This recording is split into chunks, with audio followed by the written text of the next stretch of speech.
Hola amigos, soy Sergio Olivera. Eduardo Vargas. Lalo. Sergio, otro programa. Y ahora vamos con preguntas. Sí, un programa de preguntas. Fíjate que tenemos, disculpen amigos que los tengo un poco abandonados con las preguntas, pero pues es que con tanto tema, tanta borrachera, tú sabes. que Alguien no te es podría difícil. decir que no es tema. Oye, bueno, pues ya para no hacerle ¿Es más. tema o no es tema? No es tema. ¿Qué es mejor compra, Vento o Versa? Si lo quieres automático, Vento. Porque la caja automática del Vento es de 6 y la del Versa es de 4. Con la caja automática el Versa gasta mucha gasolina. Pero si lo quieres manual, es mejor el Versa, porque es más durable y tiene una reventa un poquito superior al Vento. Para taxi, ¿cuál es mejor? ¿El Spark y LTZ o el Vento? Vento. Otra. ¿Y vale la pena un Pointer City 4 puertas? Yo creo que ese ya ni está. No sé aquí quién nos las puso. Mira, el Puente era un coche de muy buen manejo, pero sobre todo los primeros en México tenían muy mala durabilidad. Habría que ver el año, etcétera, ¿no? Y no era un coche seguro. Yo compraría tal vez un Sentra, por ejemplo, pero aún fuera más viejito, por probabilidad de descomposturas, mercado, etcétera. ¿En qué segmento entra el Kia Soul? En el segmento del Kia Soul, es muy difícil definir el Kia Soul, o sea, es un crossover, es una camioneta, es un SUV, es un hatchback, es... No hay realmente nada. Lo más cercano al Kia Soul sería un Nissan Juke, pero estamos hablando solo del Kia Soul Turbo, ¿no? Los básicos, pues realmente no hay mucha cosa ahí que compite. Eventualmente pasa eso en el mercado, ¿sabes? Llega un coche que no compite contra nadie, que no tiene ningún rival cercano, por ejemplo, el Mazda MX-5. No hay ningún otro deportivo biplaza en México de marca no premium, ni uno. Entonces, ¿hay contra quién compite? Contra nadie. Bueno, pero ya habíamos hablado la otra vez del programa ese de segmentos. Ajá. Y que es de verdad una pachanga, ¿no? ¿Eh? Otra pregunta, que ¿por qué es malo el Smart? Ya lo habías dicho, pero a ver si lo puedes volver a decir. Porque se maneja mal, los terminados son malos, la durabilidad es mala, el servicio no es precisamente bueno tampoco, ¿no? Es un coche que si tú realmente vives en Europa y tal vez en la Ciudad de México y tienes mucha dificultad de estacionarte, etcétera, el Smart puede ayudar. Pero no es fácil. O sea, yo creo que el que nunca ha convivido con un coche de un solo asiento extra, o sea, solo el del copiloto, sin cajuela, no es fácil convivir con eso. O sea, tú de repente dices, ay, pues voy a parar para ir al súper.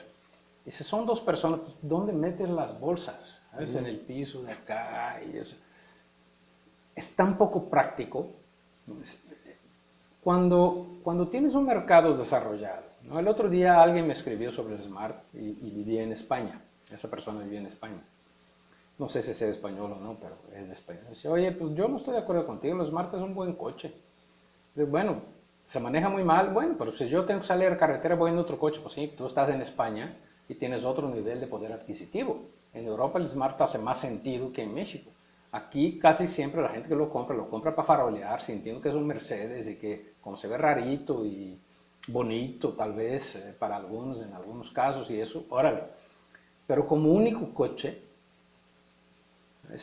hay muy poca gente aquí que puede darse el lujo de decir, pues tengo un coche solo para ciudad y otro para carretera. Yo no puedo recomendar eso. Oye, la que sigue, ¿cuál sería mejor compra y por qué entre una Q3 2017 y una BMW X1? ¿Son segmentos diferentes? No, ¿O son van lo por mismo, ahí? no, son iguales, son la misma camioneta, perdón, no la misma camioneta, son del mismo segmento. No he manejado la nueva X1, pero creo que la X1 va a ser mejor que la Q3. No es que la Q3 sea un mal producto, todavía está en la plataforma vieja, la misma plataforma del Jetta, ¿no? Es pesadona, ¿no? ¿Sabes? No la siento tan bien. Tuve recientemente la RS Q3, que es así súper deportiva y eso. Y está bien, pero yo jamás la compraría, ¿sabes? Menos esa, cuesta 1.020.000 pesos, ¿no? Entonces, me siento poco capaz de contestar esa pregunta, puesto que no he manejado la nueva X1. Tuve una X1, pero era de la generación anterior, cuando era tracción trasera todavía. Y era muy buen producto, aunque no tenía buen espacio. O sea, era el clásico buen producto para la señora que no tiene hijos, es como mi esposa. Pero fuera de eso, entonces ahí creo que es X1, pero... Bueno, oye, preguntan que si en alguna prueba de coche has chocado. De tantas que has hecho, que si en alguna vez has chocado. Está interesante eso. No, bueno, tuve un choque menor en una prueba hecha en una brecha, ¿no? Donde golpeé la rueda entrando en una curva, entré más rápido de lo que debería, la camioneta se fue de frente y golpeó como un tronco, ¿no? En la base, no le pasó nada, volvió y un rasponcito y eso. Fue lo único, era una Subaru Forester y fue lo único. La gente quiere saber mucho de ti, por ejemplo, preguntan que cómo es que aprendiste tanto de automovilismo. Bueno, de autos. Es diferente de automovilismo, ¿no? Automovilismo casi siempre es automovilismo deportivo, ¿no? Mira, los coches me gustaron desde siempre, no sé por qué. O sea, desde chiquito, 3, 4 años me gustaban y yo encontraba las diferencias que la gente a veces no los veía, ¿no? Decía, pues, oye, ¿cómo sabes que me acuerdo muy bien de ese específicamente, decía, ¿cómo sabes que este es un Renault Dauphine en lugar de un Gordini? Bueno, es que el Gordini tiene esta moldurita cromada y el Dauphine no. Y la gente no se daba cuenta de eso, yo me daba cuenta. Entonces, desde chiquito tengo hoy ya me cuesta más trabajo darme cuenta de esa moldurita que antes, ¿sabes? También había mucho menos coches en esa época, ¿no? Entonces, en 1997, cuando yo trabajaba antes en el periódico que se llamaba Siglo XXI aquí en Guadalajara y estaba en la sección internacional, yo era el editor de la sección internacional. Cuando cambiamos para fundar el periódico Público, el que editaba el entonces suplemento de autos de Siglo XXI renunció, se fue a vivir a Tijuana en aquel momento, hoy vive en Houston, Carlos Nava, y yo era el único en la redacción que me gustaba y comentaba el suplemento. Quedé como siendo, pues, a ese loquito ahí es el único que gusta los carritos, órale. Me pareció interesante, junté dos pasiones, ¿no? Lo que me gusta de periodismo con los autos. Así fue como empecé a trabajar en eso. Y ahí pues te metes en eso y qué es lo que tienes que hacer, en dónde estás, estudiar, leer, estudiar, leer, estudiar, leer y vivir, ¿no? Y manejar. Otra pregunta, esta te la voy a hacer yo. Ok. ¿Qué te gusta más? ¿El dinero, las mujeres o los carros? Ya te la puse difícil. Lo verá mi mujer ese video. Si quieres no puedes contestar, dices, la que sigue. Yo creo que los tres están empatados. Bueno, está bien. Sabía que le iba a meter de problemas.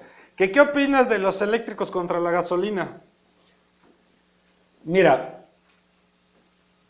la parte romántica de mí no me gusta que los eléctricos sean el futuro, pero son el futuro. Yo no lo creía hasta hace poco, hasta hace un par de años. No, hasta hace un año más o menos. Un año. Sí. Yo no lo creía que eran el futuro, pero ya empecé a creer. ¿Por qué empecé a creer? Porque muchos gobiernos están yendo en esa dirección, ¿sabes? Yo pensé que la transición hacia los eléctricos iba a ser natural. Y si fuera natural, yo creo que le faltaría mucho a los eléctricos todavía.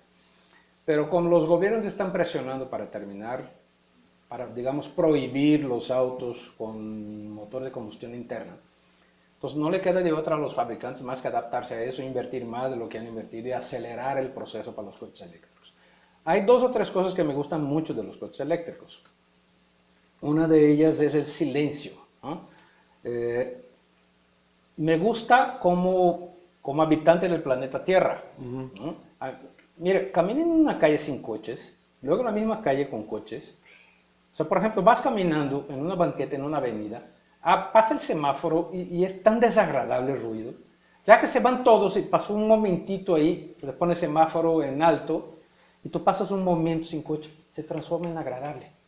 ¿Sabes? Entonces, esa parte me gusta de los eléctricos, ¿sabes? Que caminamos en dirección a unas ciudades más silenciosas. El tema de la contaminación no le creo mucho, por dos motivos. Primero, porque generar energía eléctrica genera contaminación. Segundo, porque hacer las baterías genera contaminación. Tercero, porque deshacerse de las baterías genera contaminación. O sea, todavía no hay soluciones efectivas para el tema del reciclado de las baterías. Ahora, hace pocos días, un seguidor, contestando a una columna que escribí, habla de la contaminación electromagnética o algo por el estilo. Yo no la conocía, no había oído hablar del término, pero él dice que si todos los autos fueran eléctricos, la Tierra o el planeta Tierra estaría muy contaminado por esa contaminación electromagnética. No, a lo mejor ni siquiera es electromagnética, es otra cosa, ¿sí? Creo que era electromagnética. Electroeléctrica, electrónica. Algo, ¿no? Una especie de contaminación generada por los autos eléctricos. Es lo que menciona ese seguidor. No sé si él tenga más conocimiento que yo, pero, ¿sabes? Lo vi, quedé con ganas de estudiar el tema, no lo pude hacer desde entonces, pero quiero hacerlo. Y estoy seguro que también va a generar otros problemas porque no hay perfecciones.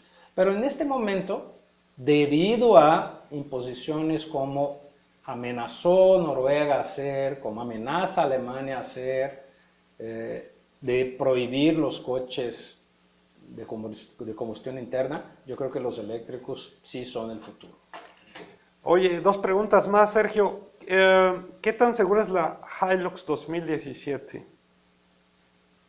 Es segura, digo, dentro de las pickups de ese segmento es la más segura, pero tiene una bolsa de aire más, ¿no?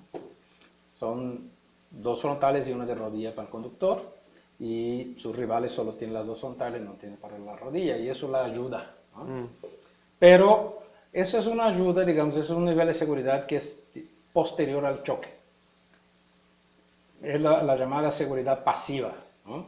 Que una vez que chocó, te protege, hace con que tengas menos probabilidad de daño una vez que ha chocado. Pero la seguridad activa muchas veces es más importante. ¿Qué es la seguridad activa?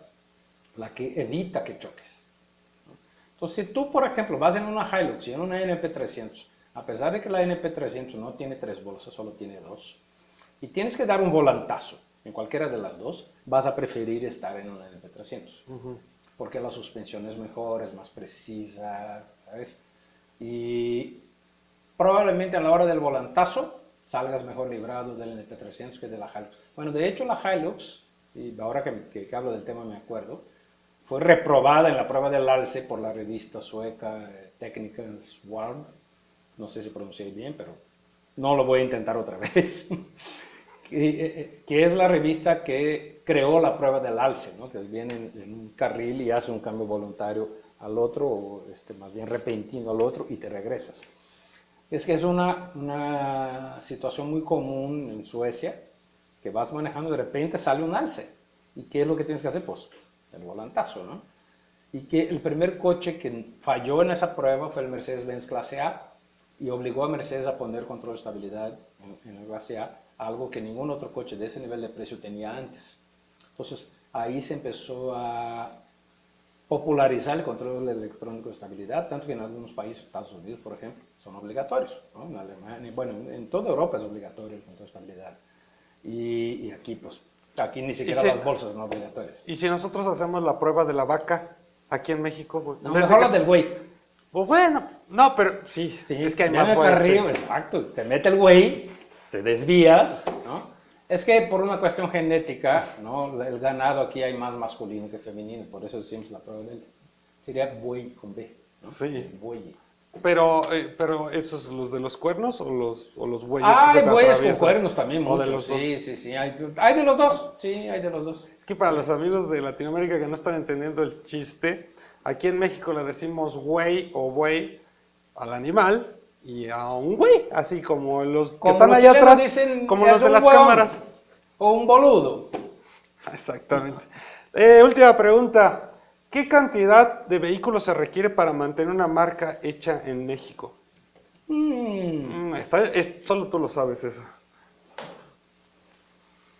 Depende de la marca, ¿no? Si es una marca, digamos, como Mastretta o como Bull, con poquitos coches puedes tener. O sea, con 500 o 8,000 coches puedes tener. Con coches carísimos, ¿no? O sea, vendidos a millonarios que quieren tener algo exótico, diferente, bla, bla, bla. Pero si fuera una marca con pretensiones populares, pretensiones de competir contra Nissan, Volkswagen, etc., necesitaría mínimo 40, 50 mil coches por año. No, pues está cañón. ¿500? ¿A poco se construyen 500 Bull? ¿O Mastretas? La intención era esa. No, yo creo que han de haber hecho, ¿qué? ¿100? No, Mastretta hicieron 5. Sí. Sí. Bueno. No, y no estoy hablando 500 por año. Esto no, estoy hablando 500 en la vida de Mastretta, 500 en la vida de Bull. O sea, Sí, pero ¿cuánto cuesta cada carro de eso? $55,000, $60,000, sí, era por ahí. Entonces depende mucho, es muy caro hacer un coche, crear una marca de coche. Con mucha frecuencia ven, ¿por qué México no tiene una marca de coche? O sea, es un nacionalismo que solo tengo ahí ¡Qué cabrón! 2 o 3 amigos que sí lo tienen, que me parece muy poco inteligente, ¿sabes? En Brasil se intentó hacer. Hubo un señor que se llamaba Andrés Gurgel, que intentó hacer una marca de coche. ¿Cómo se llamaba el coche? Gurgel, obviamente, ¿no? ¿Cómo se llamaría el coche aquí? Vargas, ¿no? Él lo intentó hacer, intentó pelear con las grandes, no pudo. O sea, llegó un momento que tronó y la idea era un coche chiquito, parecido Una Tata. a Tata, pero Tata ya es una marca grande de coches. O sea, Tata hizo el Nano, pero hacer el Nano, que es ese coche con $2,500 era la intención que costara el Tata al público, ¿no?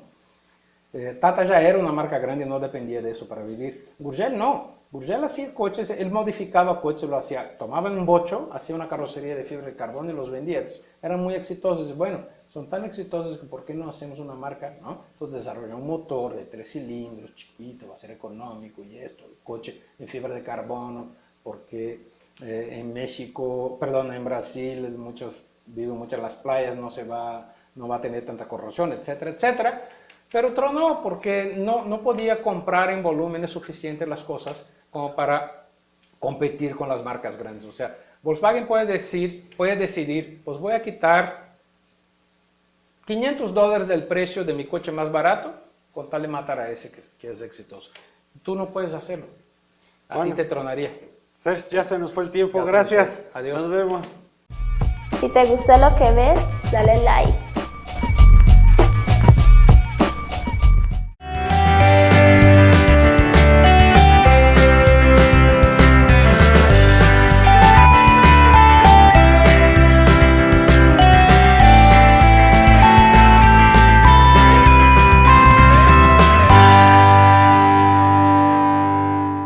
Si eres un verdadero macho alfa, compárteme. Hermoso, suscríbete y disfruta todo lo que tengo para ti. Si te gusta y quieres ver más, dale click aquí.